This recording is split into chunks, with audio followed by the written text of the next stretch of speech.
Hi France welcome training tops நான் பார்க்க அப்படின்னா நம்ம தனுஷ் அண்ணாவோட இட்லி கடை திரைப்படம் வந்து பார்த்தா நெட்ஃப்ளிக்ஸில் மட்டும் கிட்டத்தட்ட 45 க்ரோஸ்க்கு வந்து பார்த்தா டிஜிட்டல் ரைட்ஸ் வாங்கியிருக்காங்க அப்படின்னு தகவல் வந்து வெளியாகிருக்கு. ஸோ அது வந்து உண்மையாக பொய்யா அப்படின்றது வந்து பார்த்தா அஃபிஷியல்ஸாக கன்ஃபார்ம் பண்ணுவாங்க.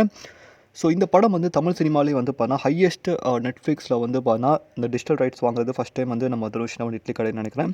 ஸோ தெலுங்கில் வந்து பார்த்தா புஷ்பா 2 அந்த மாதிரி நிறைய படங்களுக்கு வந்து கிட்டத்தட்ட 200 கோடி கொடுத்து கூட வாங்கியிருக்காங்க. பட் தமிழ் சினிமாவில் வந்து பார்த்தா படம் ரிலீஸ் ஆகிறதுக்கு முன்னாடி வந்து பார்த்தா 45 க்ரோஸ் கொடுத்து வாங்குறாங்கன்னா அது பெரிய விஷயம். ஸோ அதுவும் இல்லாமல் நம்ம தனுஷனோட தேரே இஷ்க் மே தெரே படத்தோட ஒரு சில போஸ்டர்ஸ்லாம் வந்து பார்த்தா ஸ்டில்ஸ்லாம் வந்து பார்த்தா பயங்கரமாக ஷேர் ஆகிட்டுருக்கு. ஸோ கிருத்தி சரன் மேம் கூட தனுஷனா வந்து இருக்கிற மாதிரி. ஸோ அந்த படத்துக்கு மிக வெயிட் பண்ணிட்டு இருக்கோம். ஸோ தனுஷனாவோட இட்லி கடை திரைப்படம் த மோஸ்ட் அவைட்டிங் ஃபிலிமாக இருக்குது. ஸோ கூடிய விரைவில் அதற்கான அஃபிஷியல் ரிலீஸ் டேட் அனௌன்ஸ்மெண்ட் வந்து பண்ணுவாங்க அப்படின்ற விஷயத்தையும் ஷேர் பண்ணியிருக்காங்க.